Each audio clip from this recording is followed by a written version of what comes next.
lets it off and away they go. Extremely loose. He's managed to hold on and they get. He missed the complete. That is crazy stuff. Side Freitas is on the grass on the infield before. He slides through. He tags Richard.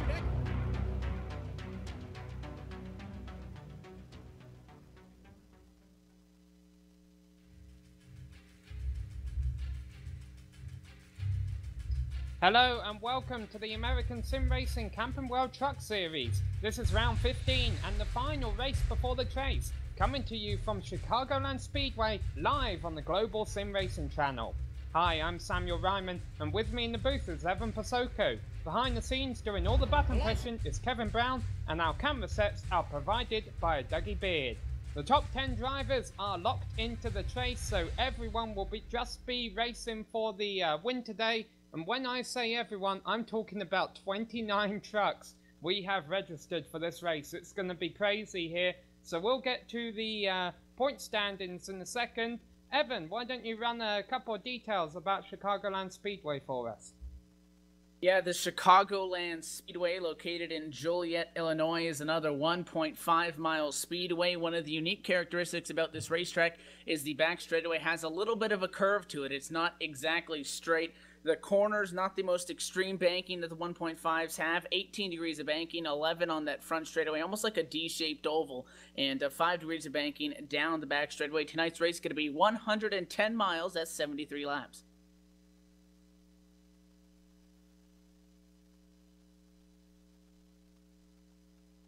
Yes, and so let's have a quick look at the starting lineup here.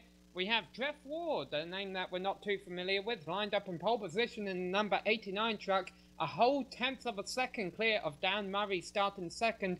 Not only a tenth clear of the second fastest qualifying time, a tenth clear of any laps that were run in practice. Jeff Ward has a hot rod tonight.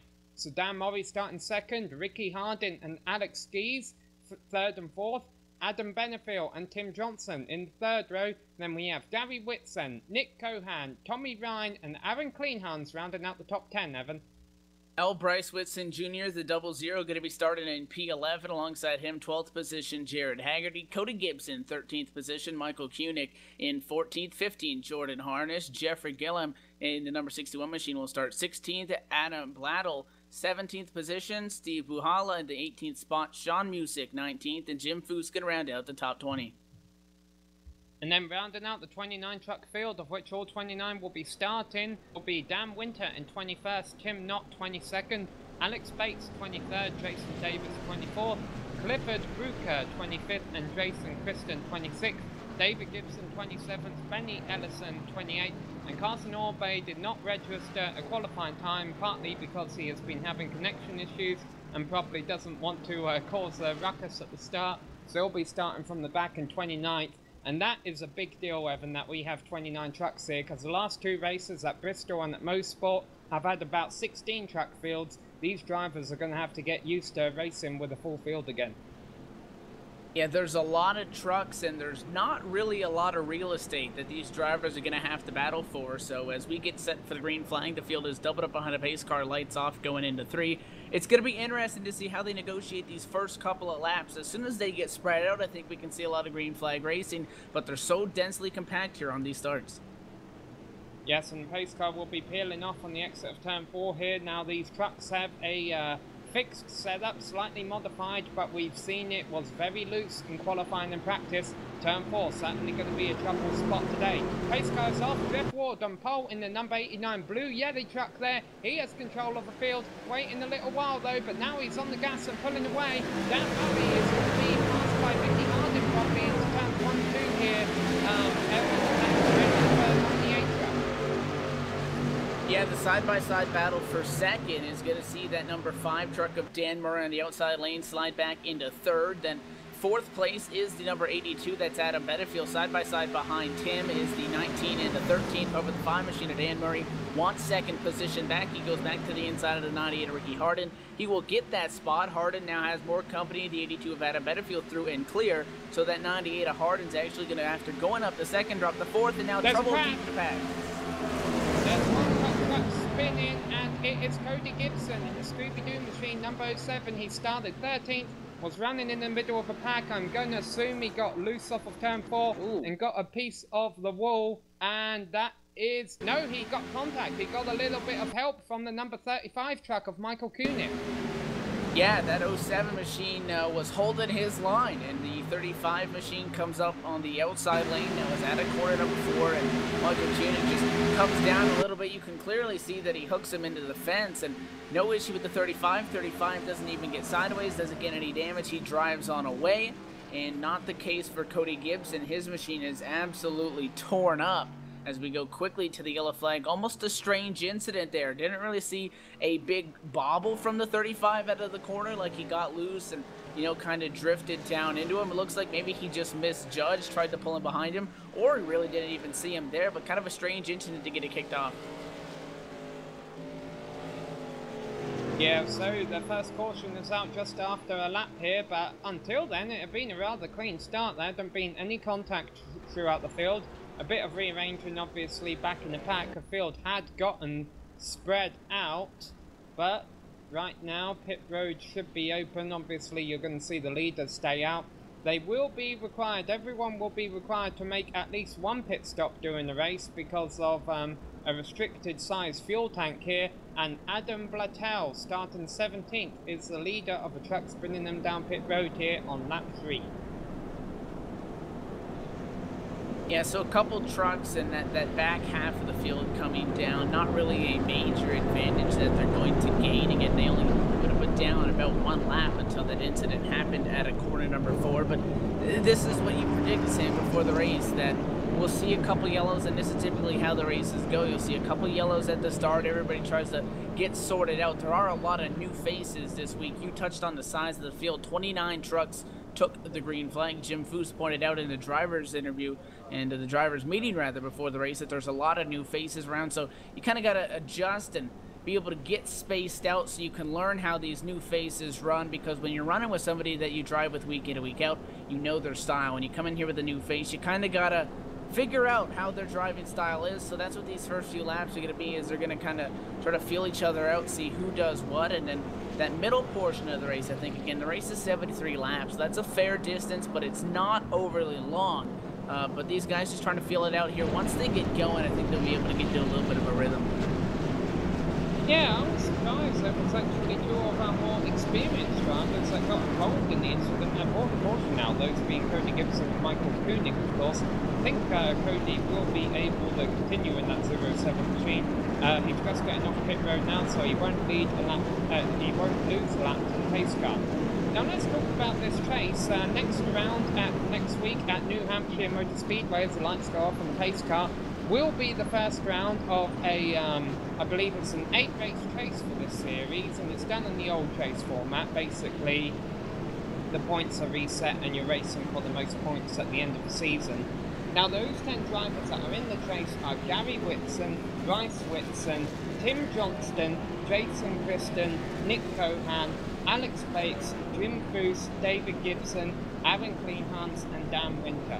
Whatever happens, even if a guy in 11th in the points wins the race and none of these top 10 finish, those are the top 10 drivers in the chase. So at the end of the day, Evan, everyone here today is racing for the win.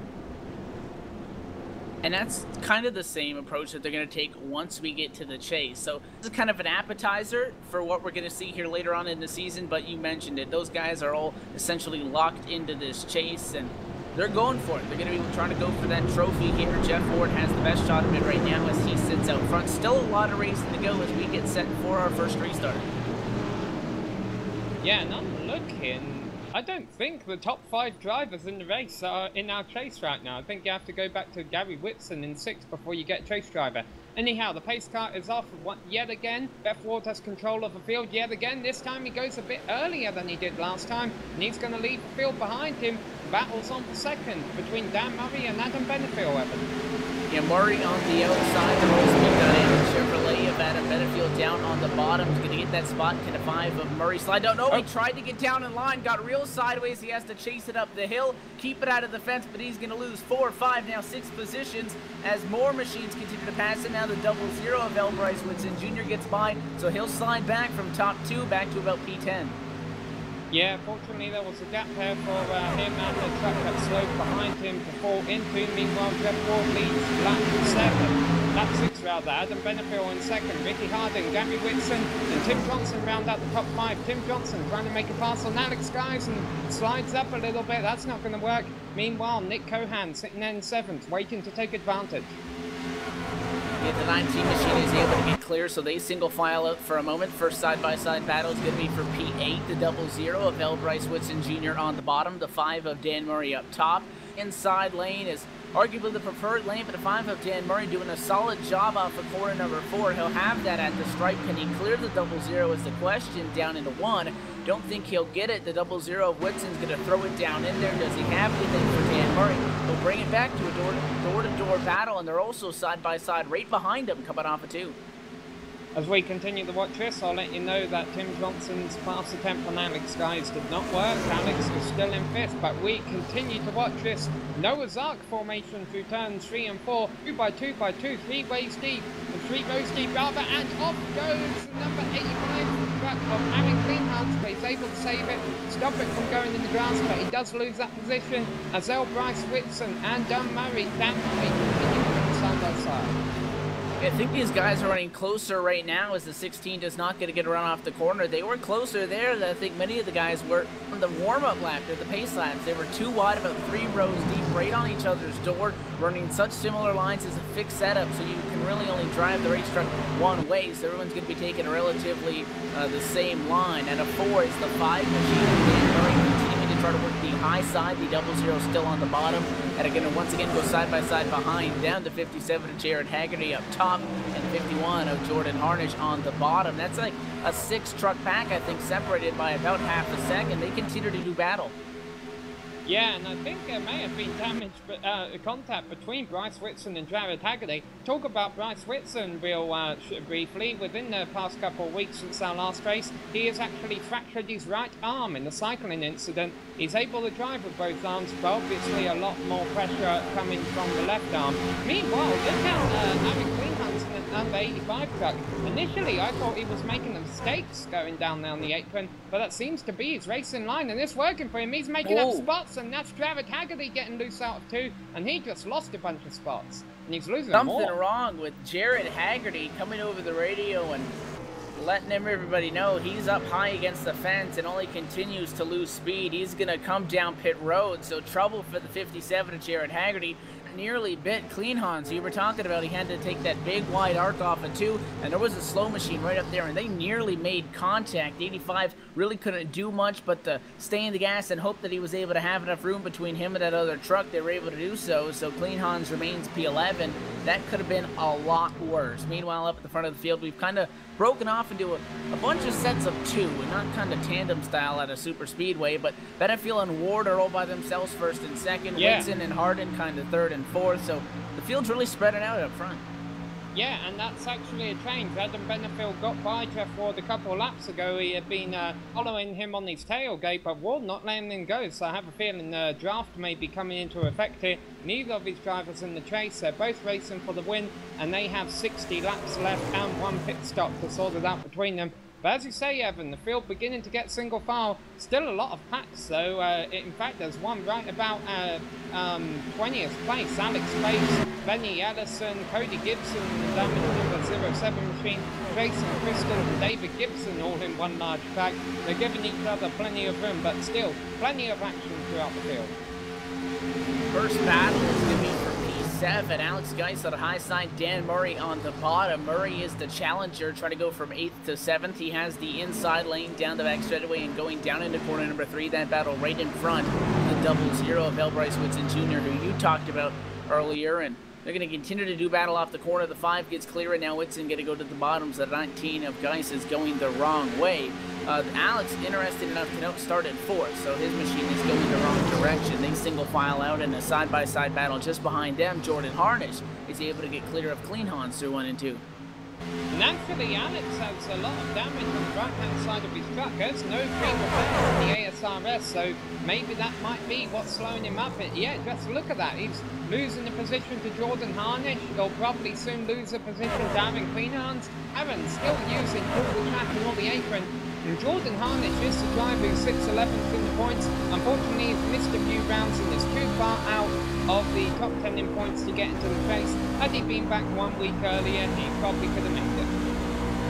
Yeah, that 19 truck caught the fence at a corner number 4 on lap E, which gave him that right side damage. It wasn't a major hit, but it is evidently what caused the right-hand damage to the passenger side of his machine. Also, Ricky Harden has a little bit of right side damage as he rides around P4, nearly identical to the damage on the 19 truck.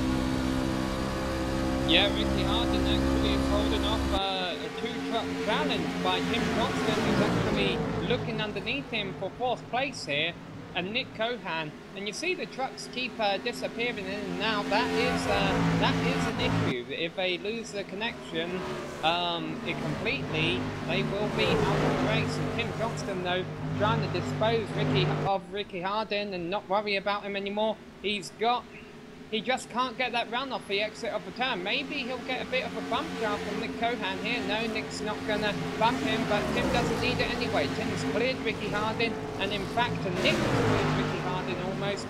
So Ricky is certainly beginning to fall back a bit. Yeah, Ricky's having those issues there, blinking in and out of the sim. So you can see the draft at the 21 is working up behind Tim Johnston into number 38 because he was able to close into the bumper there down the front straightaway, let off, and will actually get clear of Ricky Harden. So Harden last time by was 4th. This time by will drop to P6. So he is sliding backwards, obviously being a little bit hindered by those connection issues that he is having. Meanwhile, up front, it is still pretty much a half a truck length lead that Benefield has over Jeff Ward. Ward has a great run at it too, but I think he realizes he doesn't have the faster truck because he just kind of backs down and stays in second. And they're coming up on Carson Orbay, who just had a lawnmowing excursion down in turns 3 and 4, so he's going to go a lap down in that Autism Speaks truck and safely pulls onto the apron and out of the way of the leaders. But yeah, Jeff Ward just finding his time there in second, and Gabby Whitson about 1.5 seconds back in third. And now look at this, Carson Orbay, the lap track, almost got in the way of about a 4th there, was able to get up and actually into the wall. And look at this, the truck's behind him, almost contact from Dan Murray. That's going to send Carson Orbay sideways, but I don't think it's going to be the quarter now. Yeah, he comes over and apologizes. That was not pretty down the back straightaway. He has rear end damage. He is in the grass down to the left-hand side of the racing surface on the back straightaway, but no caution. They stay green up at the front of the field, and we're going to go side by side for the number 1 spot. The 89 of Jeff Ward to the bottom, the 82 of Benefield playing defense up top. They're going to be door-to-door down the back straightaway. I'm surprised how there he goes. I was surprised that the Benefield was fighting so hard. But I'll tell you what, I'm even more surprised by that Dan Murray's truck is still running okay after almost basically nailing that Carson Orbay's truck. He is in 7th place in the number 5, and there goes Evan Clean. He goes through the grass, but he might be able to save it again. Turn 4 is not a friendly place at this racetrack. He was up against the fence, got sideways, took another off-road excursion, we'll call it, the front straightaway grass. He will now try to blend back up. He has to wait until the exit of turn 2 and down the back straightaway before he is allowed to get back up on the racing surface. He will do so, but now obviously that's going to cost him a lot of positions. He'll drop up second. Yeah, he's dropping even further back, so now he's going to have to play a strategy card or two, which unfortunately that's going to be really hard for him to do, Evan, because I have a feeling if the quarter came out of this period, there's really no choice about it. You've got to take 4 tires. Side by side for position 7. It seems like Dan Murray just can't find some clean air. He was side by side with the 00, and now L. Bryce Whitson Jr. drops back a little bit, so it's going to be the 16 of Tommy Ryan on the outside. That will be side by side for P8. And the 16, wow, that Buffalo Wild Wings machine went right up to the fence, and the 00 is going to lose the spot, so Tommy Ryan picks up another position. Meanwhile, Carson Orbay is not yet for that damage, and he's about to go a second lap down to the leaders, but he pulls out of the way, so that shouldn't be much of an issue. So we keep an eye on this battle for 7th here with Dan Murray in front of Tommy Rice, Bryce Whitson and Jordan Harnish round up the top 10. Adam Blattel and Jeffrey Gilliam right behind them in 11th and 12th. The 00 of L. Bryce Whitson Jr. just tried to come down pit road. He came over the radio and said he was going to be entering the pits, and he got run over by a machine behind him. Looks like it was the 51 of Jordan Harnish, and he has some words for him over the radio. That's really going to hurt that 00 because he has to go all the way back around before he can get to pit road. Yeah, Jordan Harnish has a lot of damage on the front of that carbon truck, and we watch it right here. Bryce Whitson basically, I don't know if he realised he had a problem. It almost looked like he committed a bit too late. The only way I could excuse that is if he was on the radio down the backstretch.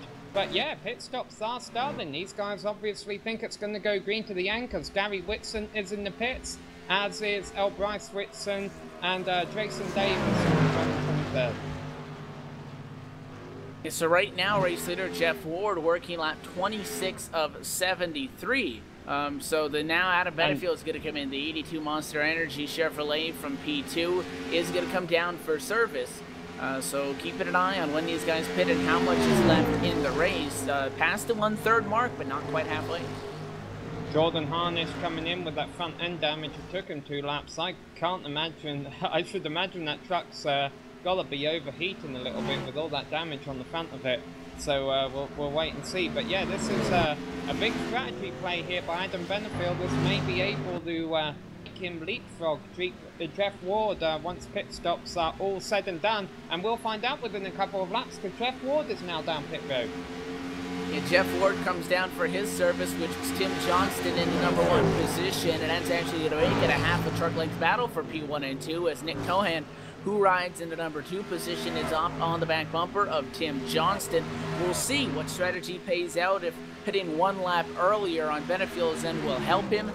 We'll have to wait until they cycle through to get an update on that. But Tim Johnston does not come down this time by. The 38 Chevrolet is going to stay out on racetrack and put a couple laps lead in his pocket here, keeping in mind that he was not one of those cars, or those trucks rather, that came down pit road earlier in the race. So Tim Johnston yet to hit pit road.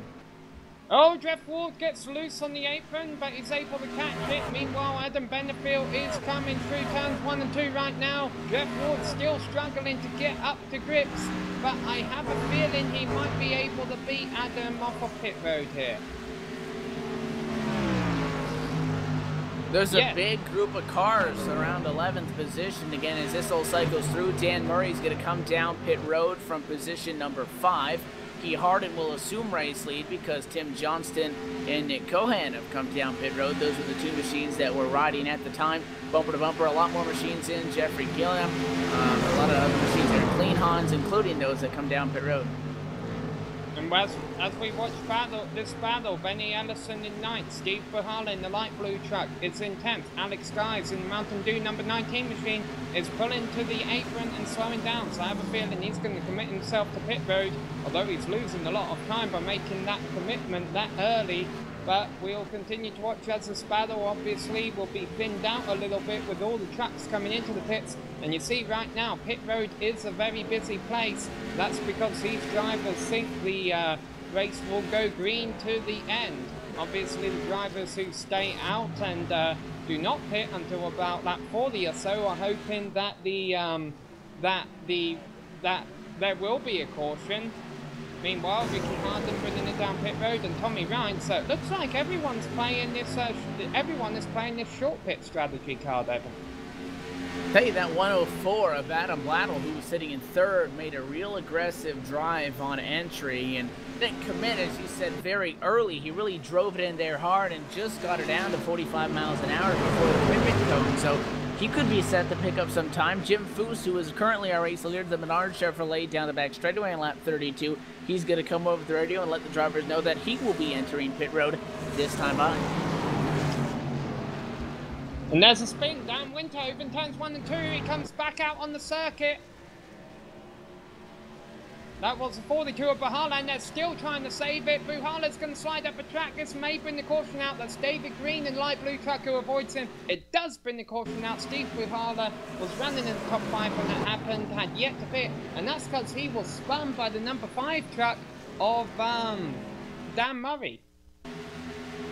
Yeah, and another machine got some damage from that. The 00 was an innocent victim of that, but a 5 of Dan Murray coming over the radio and he will take responsibility for that incident, but they were just coming up so quickly on that machine in front of them. The 42 of Buhala had not just come out of pit road, just lost some speed on the outside lane. And I mean, the 5 machine maybe kind of got trapped like a deer in the headlights, because it looked like the 42 kind of pulled down to the middle just a little bit, and really nowhere to go was that 5 machine. So Dan Murray does take responsibility for that. That kind of breaks up that green flag run that many of these drivers were anticipating to carry out to the end, because at the halfway point here, in about 2-3 laps, we will be under the caution flag conditions. Yeah, and it's going to take a bit of sorting out to get this figured out. Can tell you was we got Sean Music, who was actually one of the leaders of the race, spinning in the grass right now. I don't quite know what happened there. The number 24 truck of Sean Music, as they were coming up to catch a pace car, did he just get on the brakes too hard? No, he got a bit of contact from behind. They were basically all trying to get in line, so he might lose a couple of spots from that. Not too much damage though. But yeah, this is going to take some sorting out, because some of the lead lap, some of the trucks who pit are still on the lead lap, some aren't, and some drivers such as Dan Winter are on pit road right now because of just because of the way he stayed out. He never pit, so he was in the lead. So he should still have good track position. A good strategy here by Dan Winter, thinking that the caution wasn't going to come out. And I believe we may be going to a break.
Hello and welcome back to Chicagoland Speedway, where it's been a little confusing. Right before we went to break, we saw Sean Music spinning in the grass under caution.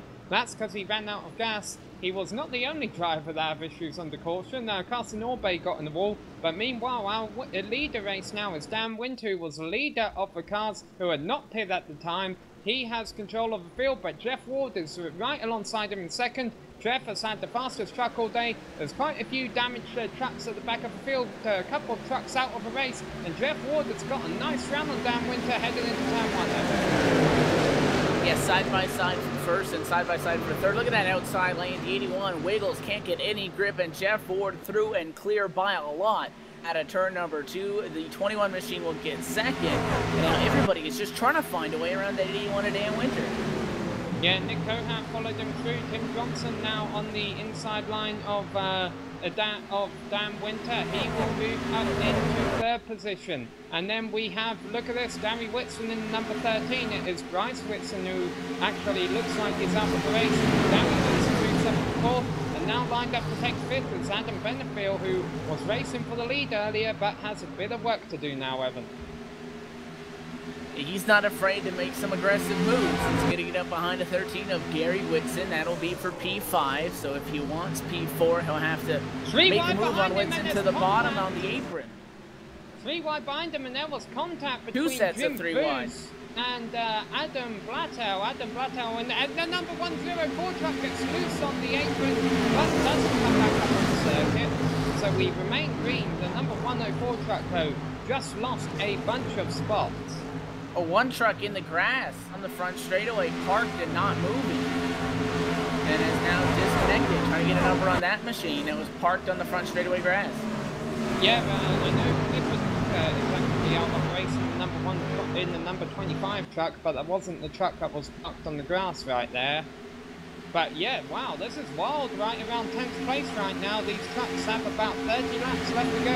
They're all trying to get the track position. Because remember, as we said at the start of the broadcast, they are all racing for the win. And right now, Dan Murray has just taken 6th place from Dan Winter, who has fallen from 1st to back into 7th right now. And Jim Booth may soon be looking on him for that position. Adam Benefield continues his charge towards the front of the field. He's gone to the bottom through and by the 13 of Gary Whitson, so give him P4, and he's got a great run on Tim Johnston. Johnston's going to have the high line down into 1. The 82 sticks a nose in there. He'll make it side by side as they enter turns 1 and 2. That's going to be the battle for P3. Expect Benefield to get this one. He goes to the apron. He'll slide up. He'll get contact. The 13 gets into the back bumper. No harm, no foul for the moment. They'll keep him pointed the right direction. And actually, that 82 is going to keep applying the pressure down into 3. Yeah, meanwhile, no battle for the lead yet up front between Jeff Ward and Nick trouble Cohan. in turn 3. And it's Cody Gibson and Adam Blato.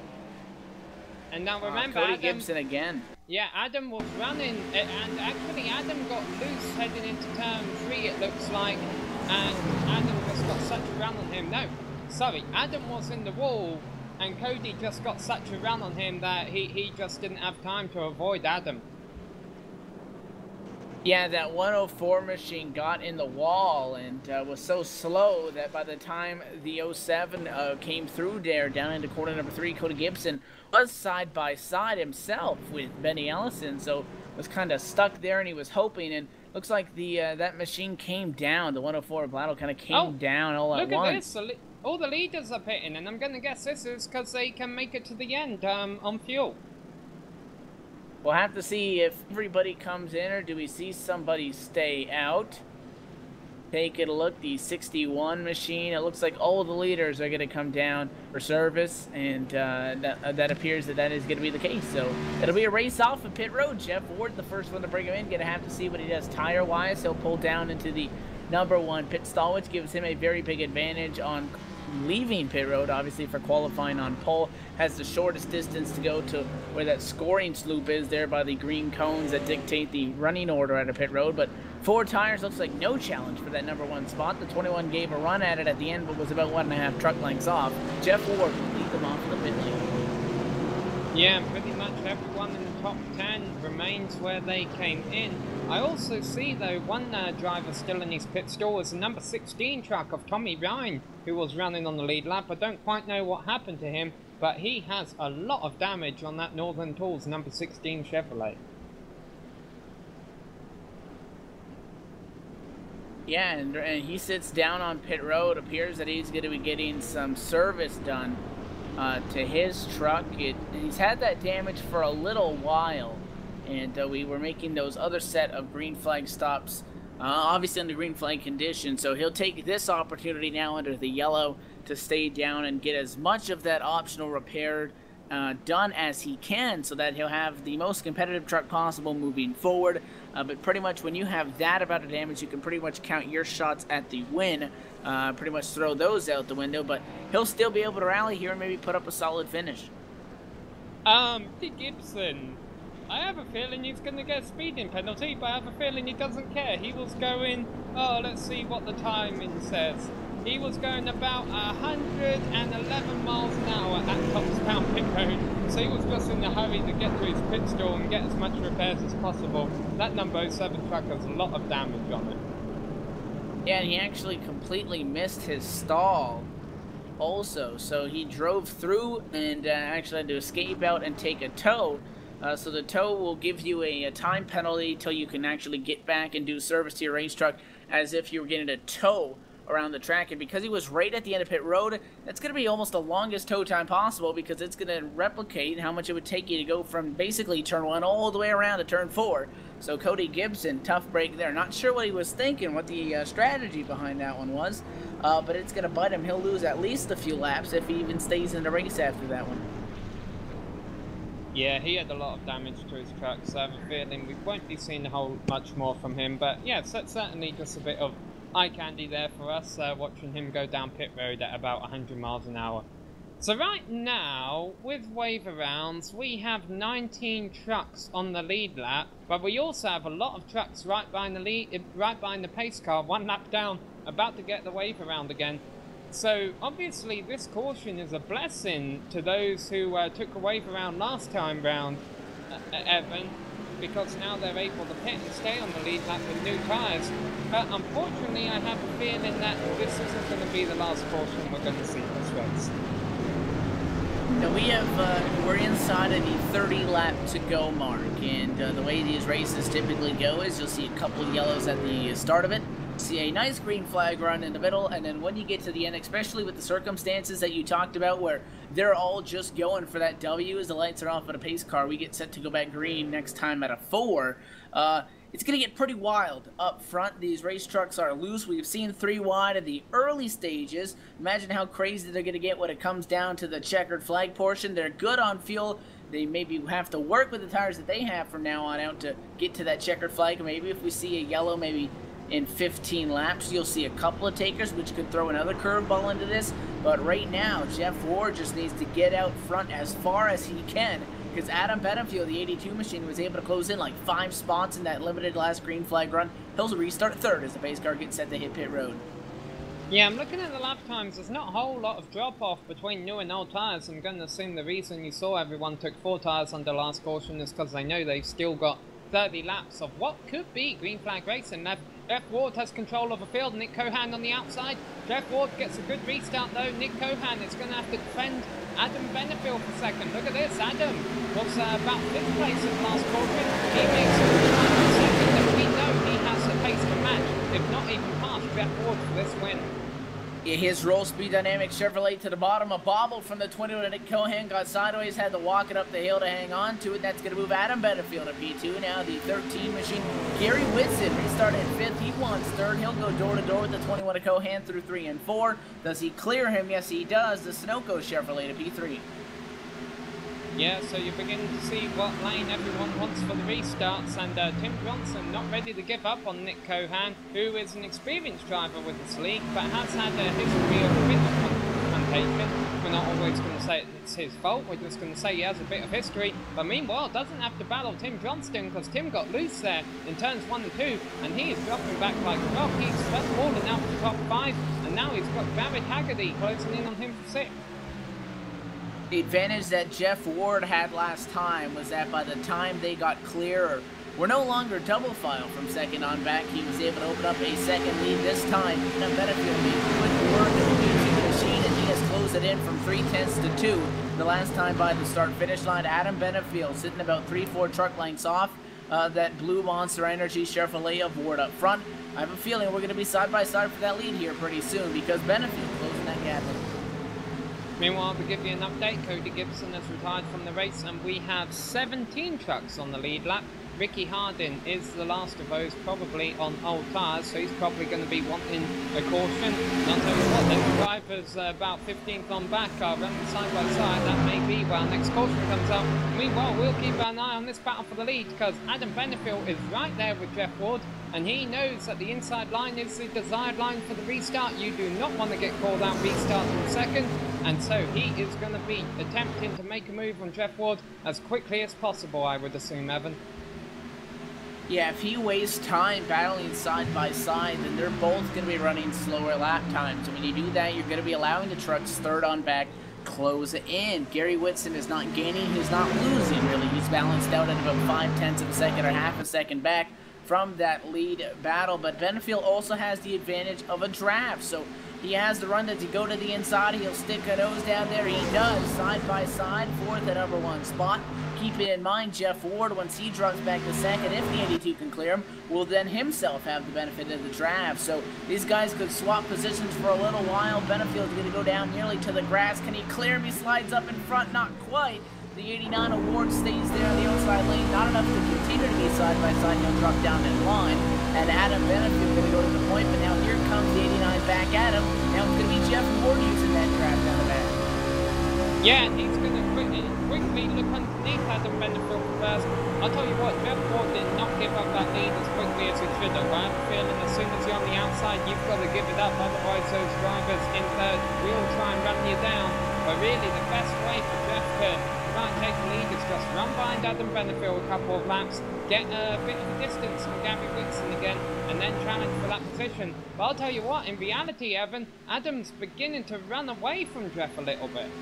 Yeah, even with that draft, Benefield opening up about a 2.5, 3 truck length advantage. That battle for the lead, although it only lasted about less than a lap, did allow Gary Whitson to close in. Again, he was half a second off. It's 3/10. The last time by, I have a feeling that may shrink even more. This time by the start-finish line, it is still going to be 3/10. He's able to knock 2 100ths off the time.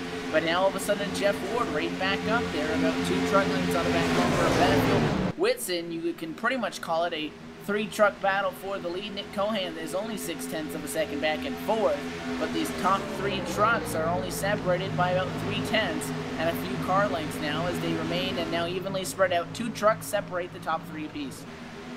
And let's remember, the only one of those in the chase is Gary Whitson in third, so he is definitely going to want to win because that will mean bonus points in the chase. Well, I was watching the battle for 13th there a little while ago with Michael Koenig, Benny Ellison, they're right behind Dan Winter running in 12th place, and they're right behind a bunch of lap trucks, Adam Blattel and Alex Guy. So it really is a bit of congestion in turns 1 and 2 right now with this large pack. Some of these trucks having damage, and Dan Winter actually blinking. I think he may have lost the connection. I'm not quite sure. He may have came back. Yeah, Dan Winter, we believe, has lost the connection, and that's essentially iRacing's version of a mechanical failure. So a lot of action going on back there, but we'll return back up to the front of the field now, where these drivers are not letting go of each other. He was the lead lap truck, and all of a sudden just started to lose connection. He is not disconnected from the sim yet, but he has blinked out. So Dan Winter, tough break for the 81. We're going to go side by side for the lead. Benefield on the outside. Oh, the 89 Award nearly got him in the left rear, but Benefield good at the stripe. Yeah, Ward taking that Greenham's line for the first time this race, really, or at least the first time during this stint. And I can tell you, Jason Davis, who was a lap down, has actually retired from the race. Don't know about that. But for the first time, we see Adam Benefield on the high line, actually with a good run there. Able to hold off Jeff Ward on the low line. And let's see what Jeff can do this time around. Yeah, again, Jeff's been running around in second, so he's going to have the advantage of that track. He'll stick the nose out to the bottom as he may get side by side. Yes, he does.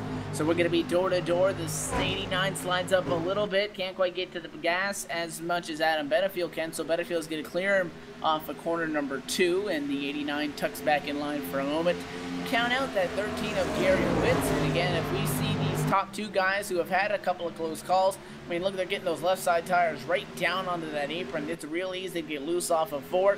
This could play right into the hands of Gary Whitson. Whitson may be able to kind of ride around behind these guys, use that draft, save up his stuff a little bit, and if this thing goes green, may have more tires to put up a shot for it at the end. 15 laps left to go. Last time around when they crossed the line, remember there are no green-white checkers on iRacing, so you're in second with 5 laps to go and the caution comes out. Well, sorry, that's a game over for you. So really, these 2 drivers have got to be thinking about this as a 10-lap race right now. And Adam Benefield slides up a little bit out of turn 4. Jeff Ward's going to take his opportunity and go down low. And caution! Wow, and Jeff may have had it if that hadn't came out. And it's Sean Music pointing backwards in the number 24 truck. And there was, wow, was that deliberate by the number 3 truck? I'm trying to watch a replay. Maybe the number 3 lost control and clipped him. Looks like it was the 24 that hit the 3 machine. Sean Music driving into the 3 and trying to take a look back at the last few laps to see if they had any sort of conflict, but it looks like they were racing each other pretty clean, but that could have just easily been one of those misjudging moments. But trying to take a look at the onboard, looks like they kind of drifted into each other a little bit, but nonetheless that is going to bring our leaders down pit road here for a final stop. Do we see anybody stay out towards the tail end of the lead lap? Looks like the 61 truck did not pit that time behind. Yeah, and I see a few drivers saying that this caution may actually help them make it to the end on field. They may need another caution or 2 for that to be the case. But anyhow, Adam Benefield led Jeff Ward into the pits. Let's see who leads them coming out of the pits. But really, we're not going to know until they grid up for the restart who's going to be restarting on the inside line. And that's really is what's going to be key. And who's that coming out in front of all of them? That's Tim Johnston. Did he take 2 tires? It is going to be a right side only call for Tim Johnston. The number 38 machine is going to be the first one off of pit road. He'll be sitting on 2 tires. Everybody from him on back is going to be on 4. Lead lap cars that stayed out are going to include 2 of them. The 21 of Nick Cohan did not pit, along with the 61 of Jeffrey Gilliam. Now, they could easily come down pit road this time, but if they stay out, that's going to make things very interesting, because we have seen machines stay out earlier in the race and pretty much drop like rocks. So don't really think that's the best strategy, and it appears as they continue to pace up behind the pace car that Cohan is going to stay out. Those guys are going to hang out up front and maybe hope that they can ride a couple of cautions here and steal this victory. Yeah, so let's talk about, let's provide a little bit more analysis into this. This is really good for Tim Johnston. He gets to restart third on the inside line because only 2 cars stayed out. He's got 2 tires, but that's better than no tires. So I have a feeling Tim may still have a shot at winning this race, especially if there's a caution or 2. Nick Cohan is a top 5 runner who has control of the field and is going to be restarting on the inside line. So I have a feeling he's in the same boat. If there's a couple of cautions, he may be able to stay up there. Remember, those are both chase contenders that are just racing for the win and those extra bonus points. The one I'm interested in is Jeffrey Gilliam. He's been running about between 10th and 15th position all day, and I have a feeling on those old tyres, like you say, Evan, the faster drivers behind him may just want to keep an eye on that round number 61 truck. Gotta love strategy. You're gonna have 2 trucks with no tires, 1 truck with 2, and the rest of the field with 4 fresh tires, and that's going to make things very interesting. The strategy you have to think that Nick Cohan and Jeff Gilliam are going to be playing is that you mentioned once we get to about 5-4 to go, a caution flies at that point. This race is over. There are no additional laps, no green-white checkers in the iRacing service, so that would end the race. This race is 73 laps, no more, no less. So Cohan and Gilliam, and we have seen especially on the first lap of the race, we saw a caution before they did complete the lap. So the 21 and the 61 are going to be hoping that they can ride out a couple of yellows and maybe improve, if not try to get to victory lane on the positions that they were running before that. So Tim Johnston, who was on the 2 tires, he'll be on the inside of that number 2 row. So if he's able to get a good jump and go with Cohan, which typically 3rd place gets a better start than 2nd a lot of the time because he'll be behind the race leader, this could play into Tim Johnston's view over the 89. And Jeff Ward has been so fast all night long. He'll be the outside row 2, and then the ever so fast 82 of Adam Benefield is going to be inside row 3 in the number 5 spot. So this could go either way. It's going to depend on those guys mid-pack if we stay green and what's going to play out. But I can tell you, if we get a couple laps in, it's going to be ugly getting around those 2 slower trucks up at the front of the field. Pace lights are off. There will be 10 laps left to go when they cross the line this time by. That means this race could be over in 2 cautions time, maybe with a 1-lap shootout at the end. Who knows? Cohan, as we say, in the number 21 white truck on the bottom. He is going to be your leader to the green. He is on old tyres, as is Jeffrey Gilliam in the brown truck, the number 61 truck on the outside. Tim Johnston in 3rd place has been about top 5 runner all night. He is on 2 tyres. Jeff Ward and Adam Benefield have been the front runners all night long. They're restarting 4th and 5th. Jeff Ward is probably going to try and get down to that low line as quick as possible, or will he try and make it 3 wide through the first turn? We're about to find out. Nick Cohan gets a good restart. He will at least lead through turns 1 and 2. Jeff Ward, meanwhile, gets a bad restart, while Tim Johnson looks underneath. The 30 to Johnston is going to get P2 here as the 61 slides backward, and now Jeff Ward going to see his hopes start to slide away. He's going to make it 3 wide. The 13 on the bottom, no, he backs out of it. That's because the 82 of Adam Benefield was able to get to his inside and clear him, and now Jeff Ward almost has a pick because he can't get around to 13 and to 61 to get up to the battle for those top 3 spots. But Nick Cohan is going to lead it this time by, and it's still the 30 to Johnson in 2nd. Here comes Benefield on the 4th row tires side by side for 2nd. Yeah, Benefield gets by Johnston, which he does here. I have a feeling that is game over for Johnston, unless a caution comes out and he gets to restart on the low line, or unless he tries a saver here, but he doesn't have enough momentum to make it work. Nick Cohan, I'm sorry, buddy. I have a feeling if a caution doesn't come out in this turn, it may be game over for you, because here comes Adam Benefield on the low line, the desired line. He's got those tyres. He is flying. That number 82 truck is in the lead. He'll count out that 13 as Gary Wilson up to 3rd. He'll go to the bottom, get to the back bumper of Adam Benefield through 1 and 2. The 21 gave it 1 last shot. Cohan will slide back to 3rd and now maybe even 4th, because here comes the other truck on 4 tires that's been dominant tonight. Jeff Ward going to go side by side for P3. The 13 of Whitson thought about going at it for the lead. Down the back straightaway, the 82 shut the door. That Sunoco Chevrolet championship points leader is going to put up a fight for it here. The 82 throws the block at the stripe.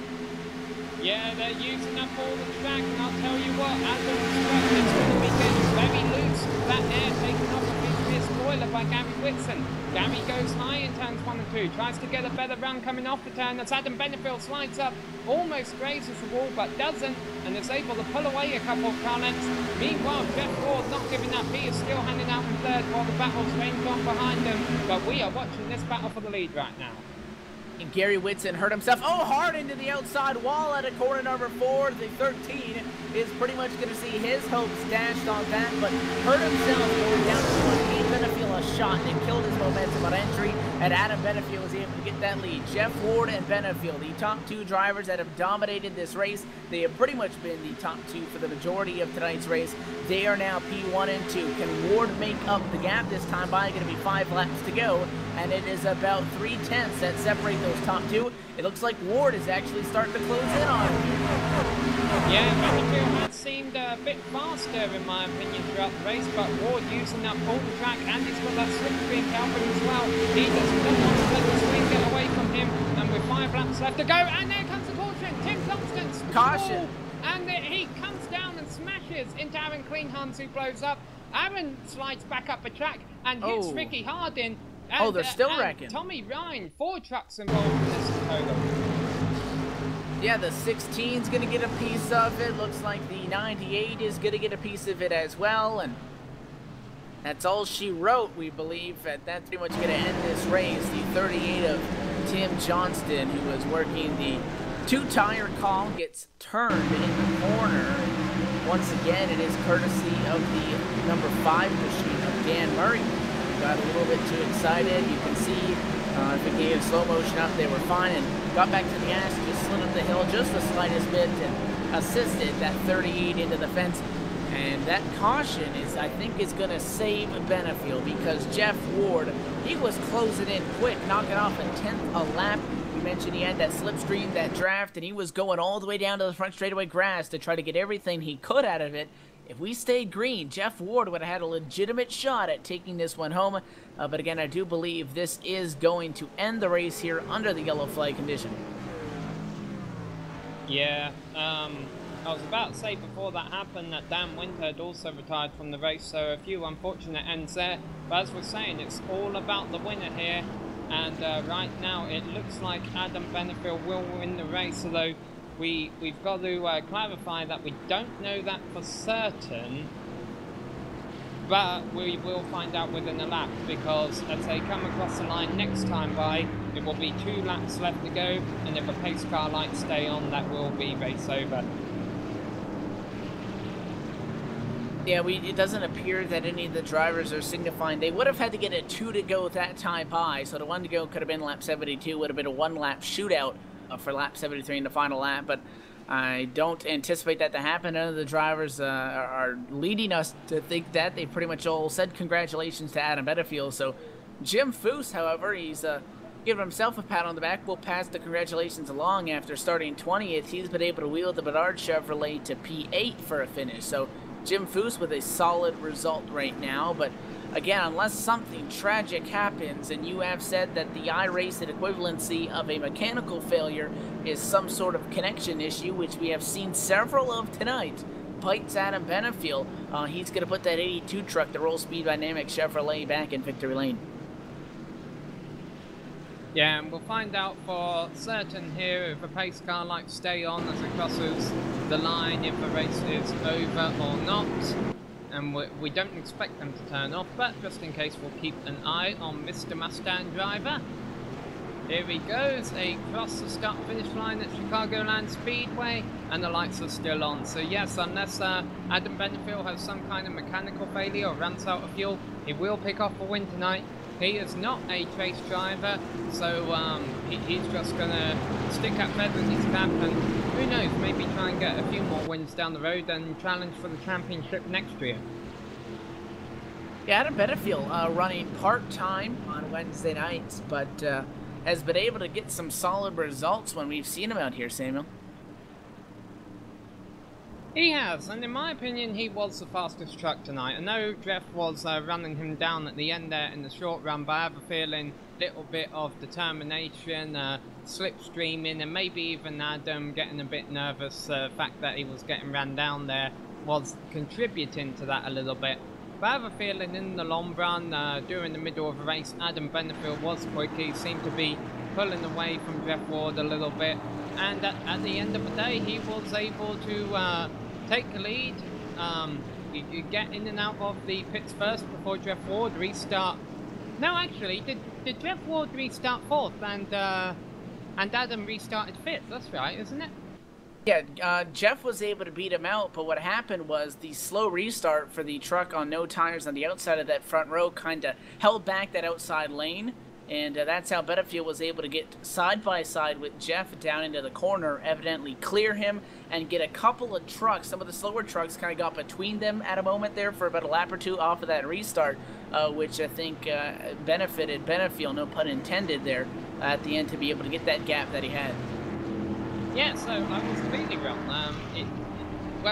I stand by my decision that I think Adam Benefield was fastest here today, but actually losing the race off of pit road is kind of what won Adam Benefield the race there.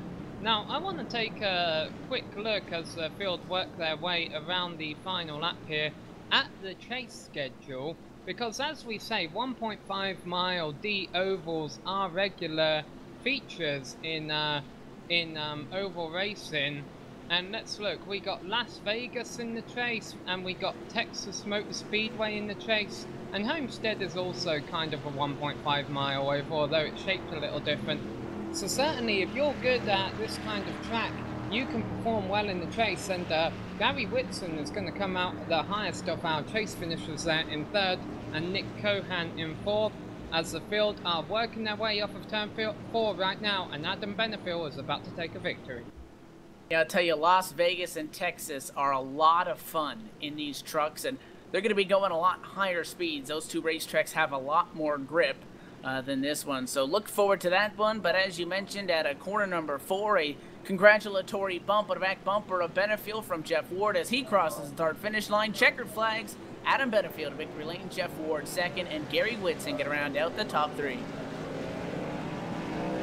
And we will have interviews with some of the top finishers when we return.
Hello and welcome to Chicagoland Speedway, where we just saw the final race before the chase that was won by Adam Benefiel, who's not a chase driver, but can certainly accredit a win to his name. And right now we're going to go down the race results. So Evan, I'll hand it over to you. And this race will come home under the caution flag period after what was shaping up to be a great battle between the top two has to simmer down. Adam Benefiel is going to take the win. Jeff Ward comes home in second place. Gary Witt's in third. Nick Cohan with a fourth place result on that no tire strategy. Jared Haggerty will walk away with a top 5 result. Dan Murray 6th. Jeffrey Gilliam, the number 61 machine, takes 7th position. Jim Foose up to 8th.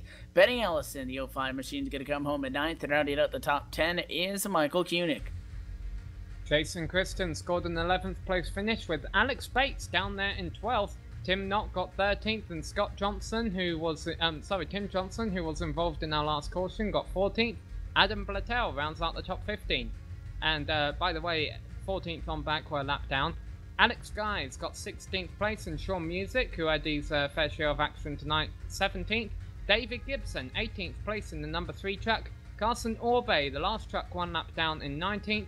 And then we come to the drivers who retired from the race. Tommy Ryan finishing 20th, 3 laps down, Evan. At 21st, Aaron Kleinhans, 22nd, Ricky Hardin. Dan Winter, after running a solid race early on, comes home 23rd. Jordan Harnish, 24th. Jason Davis, 25th place. Cody Gibson, 26th. Clifford Brooker, the number 25, comes home 27th. 28th is Steve Buhala. And rounding out the field is L. Bryce Whitchin Jr., 29th. The last truck to finish the race. Again, 29 trucks. It was a pretty good field tonight. Yeah, actually it's saying Bryce Whitson was disqualified. It looks like he went over the incident cap of 12. We do not have our leader, our winner, Adam Benefiel, here to interview. I think he is celebrating a little bit too hard. So we will speak with our runner-up finisher, Jeff Ward. And Jeff, I have a feeling you wanted to see it go green to the end. Yes, sir, Samuel. I would have loved to seen it go green there. I was kind of making some time on Adam there, and just trying to run down on the apron and get everything I could, and at least try to get up there and make it a good finish. And just hated to see it go yellow there. Yeah. Now, unfortunately, you're not one of the chase drivers, but I have a feeling we're going to see you come back again. You certainly, in my mind, had one of the faster trucks tonight. Although, in my opinion, it looked like Benefiel came in on the long run. Do you think you need to work on your short runs a little bit more, or your long runs? Yeah, Adam was real fast on the short run there, and then it seemed like after about 8, 10, 12 laps, I was able to kind of reel him in a little bit, and then also the draft helped too. So, yeah, got a little work to do. Chicago's it's a tricky track. Your truck gets loose and kind of bobbles around, so we'll work on that, and hopefully next time we can win it there. Yeah, some very exciting racing at the front. It looks like you got held up a bit under the restart after restarting 4th. That kind of cost you a couple positions there. Do you think you would have had the win had you not had to have restarted on that high line? It would have been interesting. I mean, we got held up a little bit there, but you can't blame those guys for, taking two tires or no tires and trying to do what they can to try to win the race. It's part of racing. So, yeah, it would have been more interesting. But I'd really like to thank American Sim Racing for putting this on every week. It's been a blast running here, and thanks to you guys for doing the broadcast. It's definitely fun to watch. And But yeah, it's interesting out there. It's a lot of fun. Yeah, well, you came up a little bit short tonight, Jeff, but we look forward to seeing you back, and maybe you'll be able to finish one spot higher next week. I hope so. We'll see you guys. Alright, so that was our second place finisher, Jeff Ward, and now we're going to hand it over to Evan, who has caught up with our 5th place finisher, Jared Haggerty.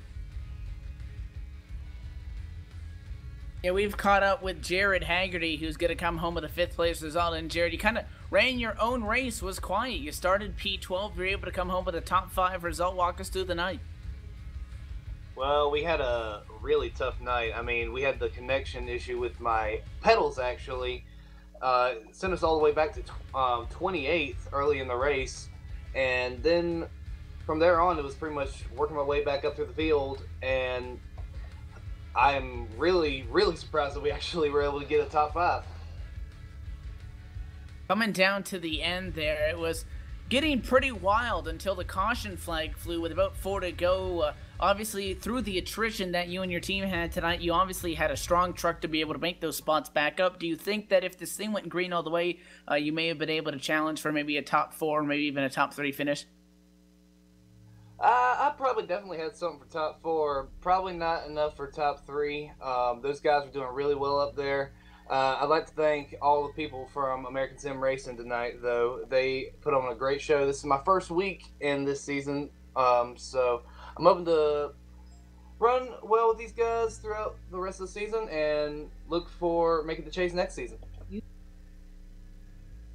So you're getting it kicked off with your first start at a 1.5. The chase does start coming up here. Obviously, you're not going to be a part of it, but in those set of races, there are a lot of more 1.5 mile speedways. Would you say that maybe those are kind of your favorite, or are you leaning towards the shorter end side, the short tracks? Well, actually, I'm a super speedway driver mainly. I run here on the iSuper Speedway series that y'all broadcast on Friday nights. But other than that, my favorites are definitely going to be speedways. I love racing the bigger tracks like Charlotte, Atlanta, Las Vegas, all those tracks. But if you're going to come down to it, I have to say speedways are definitely my favorite. Give you a little bit more challenge than a super speedway would. Well, before we let you go, sponsors and shout-outs, who makes it happen for you and the crew? I got to give it up to the 105th Squad there, putting their name all over my truck. I got to thank Fan Moguls, thank my family for being so supportive, and got to thank my next sponsor for next week, ECU Pirates, coming home with a victory, hopefully, this weekend against Virginia Tech. And definitely, Woke, again, congrats on the top 5 finish, and we'll keep an eye out to see where your 57 truck fares here moving forward. All right, thank you guys, and y'all do a great job broadcasting, and I wish you all the best. We appreciate the kind words from Jared Haggerty. He's going to come home P5, Samuel. Yeah, and we've been having a couple of communication issues with our league organizer, Jim Feast, who finished 8th tonight after starting 20th, but I have a feeling they're all solved now. Jim, can you hear me? I gotcha. Alright, well, congratulations. I know everyone was racing for the win tonight, but you certainly can't be disappointed with a 12-spot improvement throughout the race. Man, I'll tell you what, we started this thing. I was not a happy camper. The Menards peak motor oil guys went to work and made this thing better. We tried to save a little bit of fuel, thinking that maybe we could make it on one less stop than everybody there towards the end, if that second to last caution wouldn't have came out. And thought the strategy was going to work in our hands. It almost did, and caution came out. And just overall, really, really happy with everything. They really made this truck really good. We even led a lap tonight, which it's been a while since we've seen the Menards truck up front. So really happy to do that. All right, Jim, I'm going to give our viewers a quick rundown again of who's in our chase. We got Gary Whitson, Bryce Whitson, Tim Johnston, Jason Christen, Nick Cohan, Alex Bates, yourself, David Gibson, Aaron Cleanhans, and Dan Winter. Who, in your mind, if you had to narrow it down to 3 or 4 drivers, do you think are going to be the big boys to watch out for this title? Well, with a couple of them getting hit with the 15-point penalty after next week's race for missing a race, that's going to take a few of them back a little bit and kind of set them back. I would say Nick would probably have been one of my top picks. Gary's going to be hard to beat. He won it last year. Probably with the way the points are going to fall and everything, I think he's obviously in the best spot right now with those 15-point penalties coming to those guys that missed the race. I would say, it's Gary. Bryce is right there, and I just found out I'm seated 3rd. So when it all shakes out, so that's pretty exciting. Certainly is, and we're looking very forward to this chase, and 10 great names up there, so it should be very exciting. Yeah, we actually are going to make it easy on you guys. Well, not easy. but we'll make it as easy as we can. We're making the chase drivers throw a yellow splitter, yellow spoiler, and yellow down bars on the back of the roll cage. So be a little bit easier to spot the chase drivers. Of course, on my truck with the Menards yellow, it'd be real hard to. Not much of a difference, but it will be a different shade of yellow on our truck. Actually, we run a black spoiler every week, so be a little different next week. Okay, well, thank you for coming to talk to us, Jim, and good luck in the race.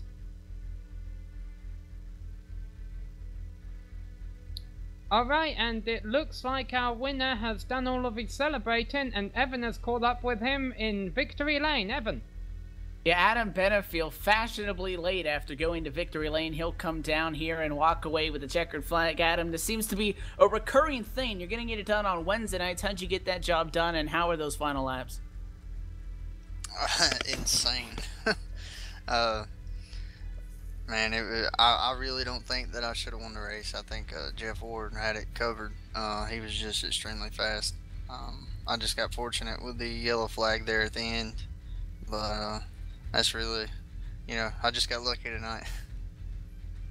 Walk us through that final restart there where you were actually restarting P5. He was P4, but the outside lane did not get going as well, and you were able to get to his inside, and it put a couple of trucks between you and him to give you a little bit of a buffer. Was that the key to holding him off?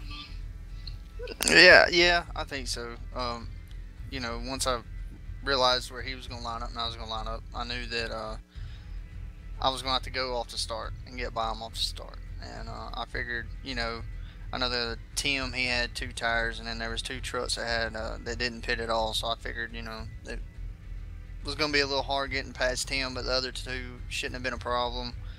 But my goal was to try to get to the lead as quick as I can and put as much distance as between myself and second before he got to second. And unfortunately, I was fighting a 4-wheel slide coming up off both ends, so I wasn't able to get a real big gap, but I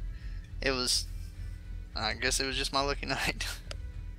You say that you felt that Jeff Ward was faster, and running a fixed setup, you did have the fastest lap of the night, only person to get a 31.8 in race trim, but I mean, the draft's so key, that slipstream there that you could utilize down the back straightaway. Where do you think, as you said, that you felt Jeff was a little bit faster than you, where do you think that he might have been a little bit better, and where did you think that you had an upper edge on him as well? He would drive it in deeper than me. I don't like to charge the corner. I kind of back it up so I can get on quicker. And I think that's why it was hurting me coming off. I felt like he had the upper advantage coming off, but there was a couple of times right there through the race that I about slap ran over him into the center of the corner. I was getting through the center really well, but coming off, which is really the money spot, he had the upper hand on me. Well, you're able to get the job done. You are the first to cross the start-finish line when it's all said and done. You go to Victory Lane. Sponsors, shout-outs, who makes it happen for you and the crew? Yeah, just, Roll Speed Dynamics. They've been with me since day one. My wonderful wife, which we just found out today that we thought was having a baby, but we're having twins. So I appreciate her letting me come in here and do this. And, just all my guys that back me up. Dan Murray and Cadell, everybody, my friends at Steel Horse, and then my new team. I just joined David Cater and the crew, all of them. Well, congratulations on the news, congratulations on the win, and good luck moving forward. We'll expect to see you running strong and possibly in Victory Lane here in the future. Thank you. That is Adam Benefiel. Samuel, he's going to go to Victory Lane and take home the checkers when it's all said and done. Yes, and I guess I've got to apologize to Jeff Ward, because I was saying all night that, to me, he looked faster, but you just heard it from the drivers yourself. Adam Benefiel and Jeff Ward both saying that Jeff Ward was faster. I'm sorry, and I've been saying all night that Adam was faster. But the drivers who were actually in the heat of a battle shooting me down there, so we'll listen to them instead. Anyhow, we got a few people we'd like to thank for putting on this broadcast. we would like to thank our 8th place finisher in the Menard Chevrolet, Jim Foose, and the organisers of this league for putting this on. We would also like to thank the makers of the various software and hardware that help make this stream possible: iRacing.com, XSplit, Audio Technica, and Ava Media. Thanks to the team today, Kevin and Evan.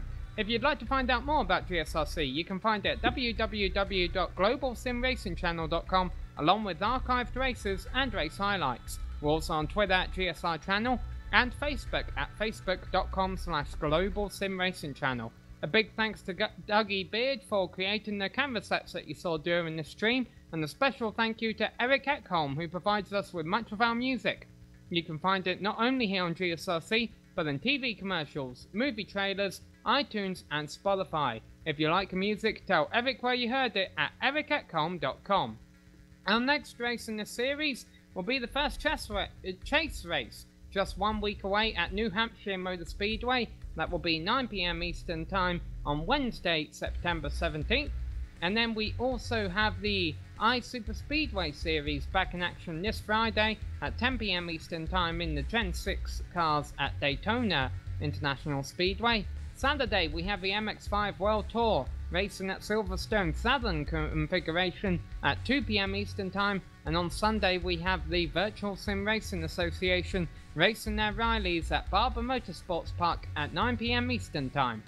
In the future, a bit down the road, we also have the CESCS racing at Road America on Saturday, October 4th, and on Sunday, October 5th, I believe, we have the Northwest Majors doing their Petit Le Mans at Road Atlanta. They have all of the GT cars in that race. That includes the BMW Z4, the Roof Track, the McLaren MP4, and the Ford GT, so you're not going to want to miss that.